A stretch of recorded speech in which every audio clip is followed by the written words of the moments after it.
Halo, selamat sore Kak Monsa. Oke, kembali saya coba ya untuk menghubungi Kak Monsanya. Pendengar, di sore hari ini Anda juga bisa bergabung ya untuk acara kita Mozaik Indonesia ya terkait dengan UMKM dan salah satu ownernya ini sudah hadir bersama kita ya. Halo, selamat sore. Selamat sore juga. Iya, Kak Monsa ya, saya sapa ya. Iya, betul sekali kakak. Oke, baik. Ini terkait dengan kombinasi unik es boba dan kebab kiwan sepatki. Ya, benar ya? Iya. Oke. Sepatki. Sepatki. Oke, ini menarik Ya, sekali ya. Namanya yang tentunya mencuri perhatian pencinta-pencinta kulinernya. Nah, Kak Monsa, ini bisa diceritakan ya bagaimana awal ya Anda membangun sebuah usaha dengan satu nama yang unik. Ini bisa diceritakan seperti apa nih awalnya? Oke, terima kasih. Salam untuk sahabat UKM se-Indonesia. Ya. Perkenalkan, nama saya Moses Lewadoken. Saya akrab disapa Monsa. Jadi ketika memulai usaha, jaringan. Ya, silakan. Kak, bisa telepon balik ya kak? Saya ulang ya. Sudah jelas suaranya, silakan. Suaranya dari sini pantul kak. Ya, di sini jelas dengan baik. Oh, oke. Ya. Dilanjutkan saja ya. Iya, siap. Oke. Saya memulai usaha Sepatki karena saya melihat potensi di dunia usaha menurut saya lebih baik. Jadi ketika saya pulang kuliah dari Malang, saya memulai berpikir untuk membuka usaha. Dan waktu itu es boba lagi viral. Jadi saya memulai dengan es boba.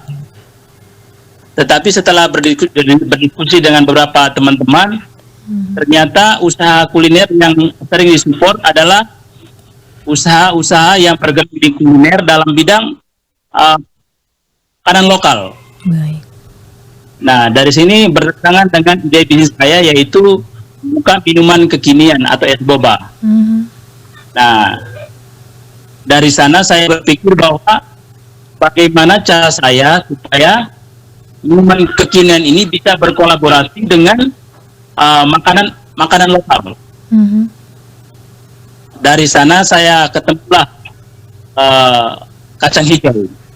Jadi es boba itu menjadi lebih unik karena saya mencantumkan bukan sekedar minuman kekinian, tetapi juga saya meracik atau saya mix dengan bahan-bahan lokal, yaitu saya padukan dengan kacang hijau, sari kacang hijau lebih tepatnya. Nah, ini akan menambah cita rasa dan juga akan mengangkat makanan lokal atau lebih khususnya ke es boba.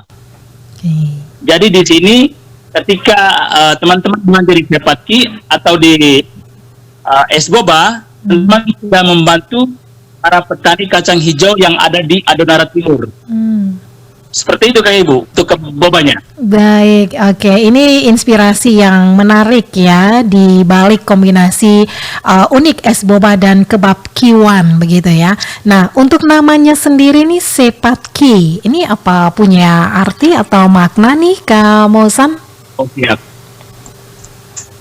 Saya tertarik menggunakan brand lokal atau nama Sepatki.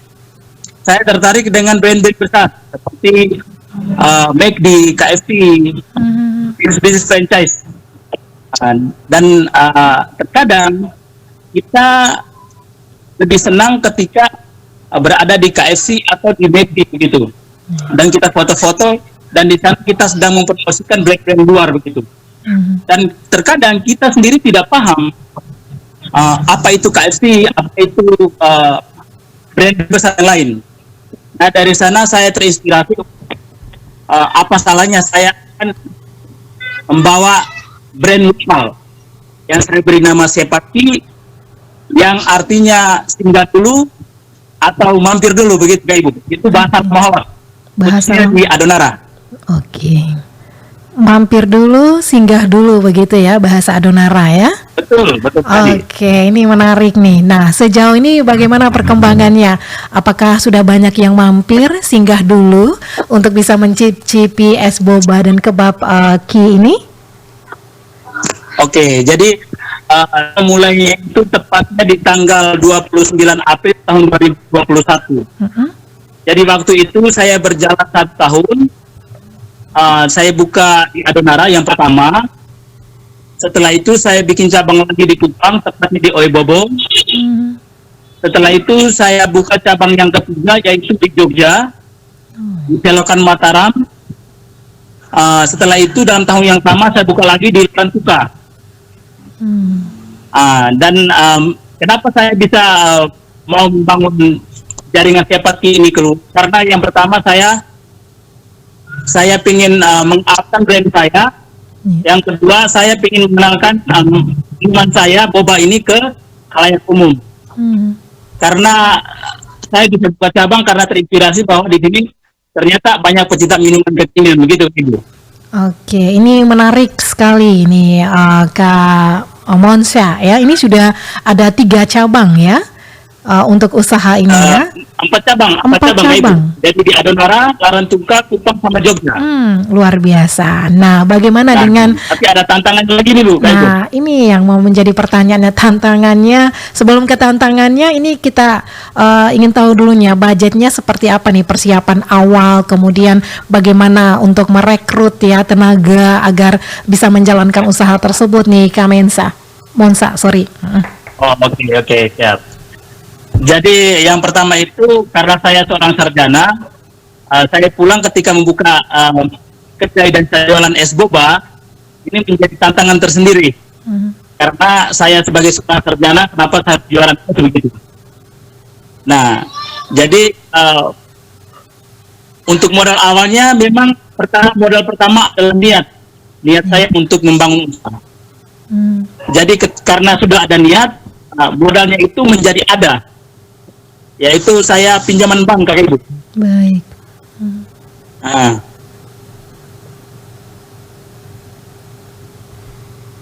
Ya, Kak Monsa? Siap, Kak Ibu. Oke, baik. Ini pinjaman begitu ya. Dan untuk usahanya sendiri sudah berkembang dan juga sudah bisa menutup begitu ya pinjamannya? Ya, kalau untuk pinjaman bank itu pertama itu sudah bisa menutup jika saya bisa buka cabang lagi kayak kemarin. Oke, baik, luar biasa. Nah, itu tantangannya apa nih yang dihadapi ketika membangun usaha ini, Kak Monsa? Nah, tantangannya itu adalah ketika saya mulai buka cabang, saya kesulitan untuk merekrut teman-teman yang bekerja sama dengan saya. Yeah. Jadi kita pakai sistemnya bagi hasil dengan teman-teman yang mau bersinergi dengan kita. Nah, tapi dalam perjalanan waktu, Sepati di Kupang tutup karena yang kerja tidak lagi bekerja di sana. Dan kita mencari pengganti yang lumayan sulit. Jadi di Kupang tutup. Setelah itu yang di Jogja waktu itu karena orang Bikor berantem, sehingga di sana orang-orang kerja juga tidak nyaman dan tutup juga. Itu kesulitan saya. Terus yang di Larantuka ternyata karena tempatnya yang saya sewa itu tempatnya konflik, tempat sengketa. Sehingga saya berhenti dan sekarang yang masih jalan yaitu kayak Sepati yang ada di Adonara. Dan bulan Mei ini saya mau buka di Kupang, Ibu, buka lagi di Kupang dengan menunya boba dengan kebab. Oke, rencananya mau buka kembali ya di Kupang ya? Betul sekali, Kak Ibu. Dengan menu yang sama, es boba dan kebab Ki begitu ya? Ya, saya kalau di Kupang saya rencananya es boba, kebab sama burger. Sama apa? Sama burger. Burger, oke, baik. Nah, ini apa yang membuat es boba dan juga kebab Ki ini berbeda dari produk serupa ya di pasaran, dan kenapa harus memilih burger nih?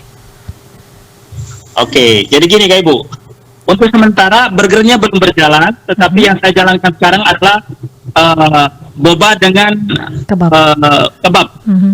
Nah, untuk boba sendiri yang membuat beda adalah minuman kekinian saya ini saya padukan dengan racikan tradisional, yaitu kacang hijau. Mhm. Ini yang menjadi pembeda cita rasa. Dan juga di minuman saya yang boba ini saya pilih dengan kata-kata yang menggelitik, Mhm. seperti kapan nyedot barang kamu, kalau enak minta tambah, Mhm. jangan lupa dikocok sebelum disedot, dan lain-lain Kak Ibu. Oke. Untuk kebab sendiri, kebab ini menjadi tantangan yang luar biasa di Flores Timur Ya. karena belum ada yang buka kebab di sini. Baik. Jadi kebab ini saya buka di tahun kedua, tepatnya di tahun 2022. Oke. Nah, tantangannya adalah orang-orang di sini belum tahu tentang apa itu kebab. Mhm. Jadi ketika saya jualan kebab, orang-orang sungkan mau beli karena takut atau karena mungkin Belum pernah. jangan Ya? sampai yang enak atau tidak enak atau mungkin tidak suka. Sehingga di tahun pertama saya itu habis sekali pelanggan untuk sendiri. Jadi saya sempat selama bulan. Setelah itu saya berpikir kenapa kebab ini tidak diminati di sini. Ini menjadi buat saya. Setelah saya refleks, ketemulah ternyata orang nggak makan itu karena tidak kenal apa itu kebab. Oke. Jadi saya mendistribusikan apa kebab, saya bikin flyer, saya bermula sosial, dan kalau tidak enak uang kita balik. Akhirnya yang membuat, akhirnya pencipta kembali di adonan di seperti mulai Ibu. Oke, baik. Nah, untuk bahan-bahan sendiri yang digunakan tentunya memiliki ciri khas tertentu ya, ke Monza ya. Ya betul sekali Kak Ibu. Mm-mm. Nah, untuk kebabnya sendirinya seperti apa nih, Kak Monza, bahan-bahannya? Kalau kebabnya itu pernah saya pesan kulit sebelumnya itu roti kebab itu saya pesan tapi rasanya kurang mantap. Jadi saya racik ke kulit, belajar di Malang, inovasi lagi itu saya lihat di YouTube, saya belajar lagi bikin kebab yang Malang. Sehingga ketemu resep kulit tortilla yang membuat itu karena isiannya sama daging ayam, sop dan sayur. Nah, makanan ini lebih banyak dari lokal seperti itu. Oke, baik. Nah, apakah ada rencana juga nih, Kak Monza, untuk bisa menambah varian rasa untuk kebab sendiri atau es boba sendiri seperti itu? Betul. Kalau untuk es boba sendiri ada berbagai macam strawberry, vanilla, di cappuccino, terus refill, kokotaro dan terus untuk kebab sendiri yang nanti akan waktu dekat saya mungkin berubah dengan menambah saya itu mungkin ada kebab coklat dan juga kebab mozzarella. Itu yang pasti lebih saya di Kupang Kak Ibu. Jadi saya saya berpikir untuk bikin kebab franchise begitu. Frozen food. Kebab frozen untuk menjadi pas mobil mungkin saya menggunakan frozen kayak gitu. Ya, Kak Monza. Ya, izin saya boleh kontak ulang ya karena suaranya terputus ya, putus-putus nih ya. Baik pendengar RRI dimanapun Anda berada, kami masih temani Anda ya dalam acara Mozaik Indonesia. Menarik memang apa yang disampaikan oleh Kamonsa ya, perjuangannya untuk membangun sebuah usaha yang boleh dikatakan ini tidak mudah ya, butuh niat, tenaga dan juga waktu serta budget yang tidak sedikit ya untuk membangun sebuah usaha. Oke, saat ini sudah kembali saya hubungi Kamonsa. Siap. Oke, baik, ini juga sudah jelas ya suaranya. Nah, tadi sudah diinformasikan ya rencana untuk bisa menambah varian rasa atau produk baru ya seperti itu. Nah, bagaimana nih Kamonsa strategi pemasaran yang digunakan agar bisa menarik pelanggan nih? Oke, untuk strategi yang selama ini saya bangun, ketika kita memulai suatu produk yang baru, strategi kita yang pertama adalah kita tetapkan brand. Nah, brand ini supaya dikenal dan juga utamanya adalah membentuk customer base. Jadi strategi saya yang pertama adalah bagaimana orang bisa makan di tempat saya dan bisa merekomendasikan produk saya ke orang lain sehingga terjadilah repeat order yang secara terus-menerus, Ibu. Jadi strategi saya yang saya bangun adalah ketika saya mulai varian baru, saya selalu memberikan garansi kepada setiap pembeli. Seperti kalau tidak enak uang Anda kembali, atau beli satu gratis satu. Tidak enak uang Anda kembali.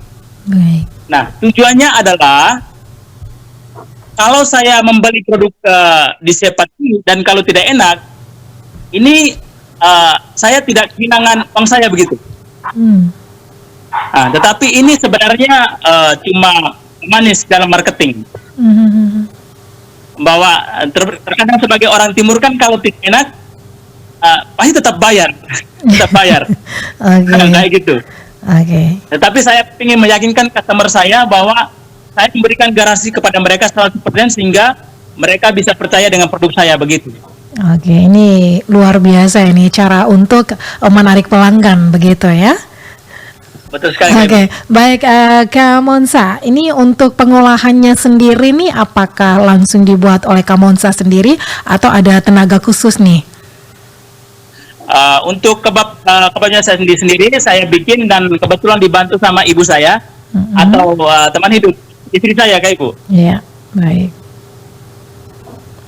Dan juga es boba gitu ya? Betul sekali. Dua-duanya kita sendiri yang bikin. Oke, nah kalau untuk nanti dibuka cabang lagi nih rencana di Kupang nanti. Nah ini Anda memilih para pekerja ini seperti apa nih?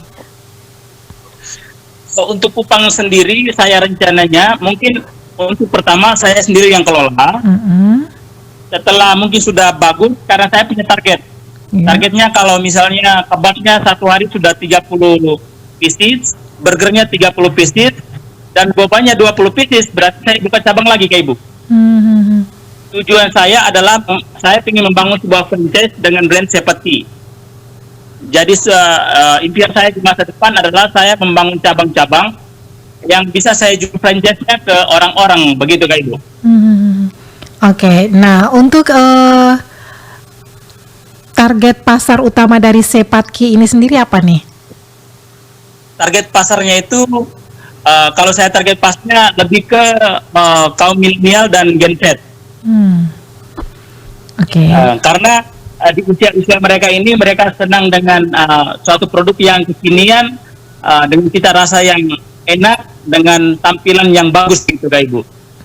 Oke, baik. Jadi sudah banyak pelanggan begitu ya?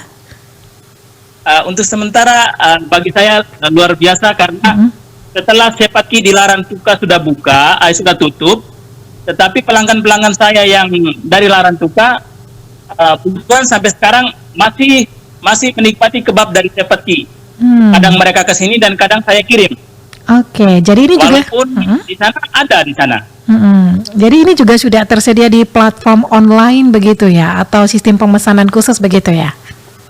Ya, kalau untuk masih original, artinya saya masih dengan peer to peer antar saya dengan pelanggan-pelanggan saya yang sebelumnya. Oke, baik. Ini biasanya dibanderol dengan harga berapa nih es boba, kebab? Kalau es boba sendiri harganya itu mulai dari 10.000 sampai 18.000. Mm-mm. Sedangkan kalau kebab harganya 20.000. Tetapi kalau sudah pengantaran ke Larantuka karena kena biaya ongkir, jadi satu piecesnya menjadi 25.000 Kak Ibu. Oke, baik. Ini sedikit istimewa juga ya, dengan harga yang berbeda, tentunya dengan menu yang luar biasa juga ya, begitu ya, Ya, siap. Kak Monsa. Oke, baik, Kak Monsa, tantangan terbesar dalam menjalankan bisnis kuliner ini apa? Tantangan terbesarnya saya itu adalah bagaimana kita mempertahankan cita rasa produk kita sehingga customer-customer kita itu tidak lari dari kita begitu Ibu. Mm-mm. Jadi kita menjaga kualitas produk dan juga mungkin lebih ramah terhadap pelanggan. Artinya customer service-nya harus bagus begitu. Mhm. Oke. Nah, untuk rencana jangka panjangnya sendiri untuk Sepatki, apakah ada rencana ekspansi selain ke Kupang, ada juga ke Jogja kemarin ini juga sudah sempat sudah tidak lagi ya. Rencananya Ya, juga coba. akan mulai Ya. juga begitu ya? Mm-mm. Jadi untuk ke rencana ke depan, untuk di Kupang sendiri saya targetnya itu ada 5 kedai seperti di Kupang dengan dengan produk yang sama. Di Kupang saya targetnya itu kalau satu tempat itu kalau dia sudah memenuhi target berarti saya akan buka sampai 5 cabang. Hmm. Setelah 5 cabang kita bisa buka lagi di kota-kota lain. Semoga saja bisa di Ende Kak Ibu ya. Ya, semoga ya. Nanti saya orang pertama Ya, yang kayak akan gitu. datang. Amin amin. Oke, semoga ya. Nah, Kak Monsa, untuk bahan-bahannya sendiri ini mudah didapat, Kak. Apakah harganya terjangkau atau seperti apa nih? Kalau untuk boba sendiri sudah selalu terjangkau Kak Ibu. Karena kadang kalau di sini ada kita pesan di dekat sini, kalau tidak kadang kita pesan di Jawa dan ada titipan yang cepat untuk kita raih. Oke. Tapi kalau untuk kebab sendiri di sini tantangan saya adalah sayur kebabnya itu kan lebih bagus itu adalah kita pakai ini sayur selada air Selada air ya, oke. sejenis kol. Mhm. Tetapi ternyata di sini saya pakai kol dan teman-teman banyak yang suka kol. Hmm. Karena ketika pakai selada banyak yang tidak suka juga. Oke. Jadi antara kol dan selada itu saya selalu pakai, tetapi selada itu kalau di musim hujan jarang ada Kak Ibu. Mhm. Oke, Jadi Mhm. tantangan untuk bahan bakunya kurang lebih seperti itu. oke. Nah, untuk kemasannya sendiri? Kalau untuk kemasan sendiri, kalau untuk boba udah didapat karena di sini ada. Mhm. Terus kalau untuk kebab, bungkusan kebab itu kita pesan dari Jawa Kak Ibu, Mhm. dari Surabaya. Baik. Oke, jadi ini setiap hari ya selalu ada ya atau ada jangka waktu tertentu nih? Kalau di sini di tahun-tahun pertama saya agak kesulitan karena Mhm. di musim hujan penjualan es saya menurun. Baik. Hingga di tahun kedua saya mulai kolaborasikan dengan kebab. Mhm. Nah, terus saya pasang hashtagnya itu kalau untuk boba sendiri, saya pasang hashtagnya nyedot barang sepanjang musim. Hmm. Dan ternyata saya melihat bahwa kalau kita sediakan produk walaupun es di musim hujan, kalau kita siapkan ternyata orang beli. Hmm. Oke. Nah, jadi saya mulai jual es itu sepanjang waktu Kak Ibu. Jadi bukanya dari jam 10 pagi sampai jam 8 malam. Mhm. Oke, jadi change dengan kebab begitu ya? Ya, betul sekali Kak Ibu. Oke, baik Kak Monsa, di akhir kebersamaan kita nih ini luar biasa ya. Ceritanya Ya, terima kasih. sore hari ini apa yang menjadi harapan Anda untuk perkembangan kuliner ya di daerah ini, Kak Monsa? Harapan saya yang pertama lebih ke generasi muda bahwa jangan memandang sebelah mata tentang dunia entrepreneur atau dunia usaha Ya.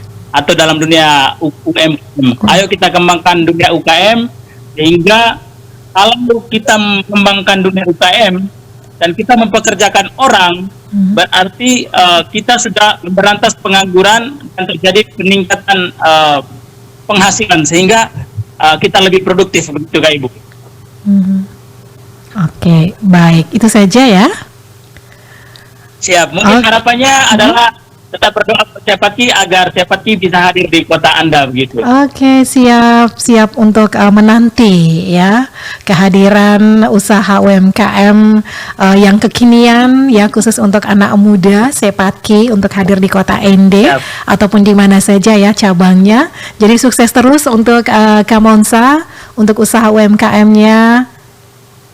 Amin amin. Kak Ibu terima kasih banyak buat ruang ini sehingga kami bisa memberikan promosi produk kami dan juga UKM Flores Timur tetap maju dan semoga menginspirasi banyak orang begitu Kak Ibu. Baik, terima kasih untuk Kamonsa sudah sharing pengalaman dalam membangun Terima usaha. kasih banyak RRI. Ya, selamat sore Kamonsa, sukses terus. Ya, terima kasih Kak Ibu. Selamat sore, salam sehat dan sukses selalu. Selamat sore. Baik pendengar program Satu dimanapun Anda berada, baru saja ya kita bersama Moses Lewa Doken ya, atau biasa disapa dengan Monsa sebagai owner Cepatki, yang artinya ya dalam bahasa Lama Holot ya singgah.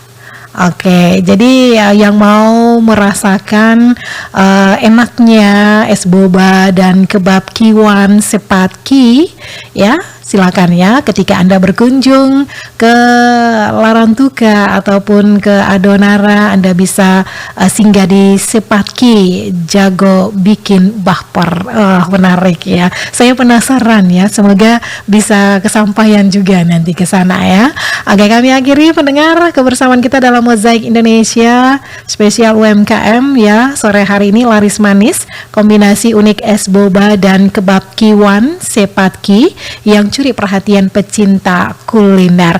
Semoga dapat menjadi inspirasi bagi Anda yang punya rencana untuk membangun sebuah usaha kecil-kecilan ya di kota ataupun di wilayah Anda. Terima kasih atas perhatian dan juga kebersamaan Anda. Kita akan jumpa lagi di lain kesempatan tentunya dengan topik yang berbeda. Tetap bersama Pro 1 RRI Ende, kanal informasi dan inspirasi.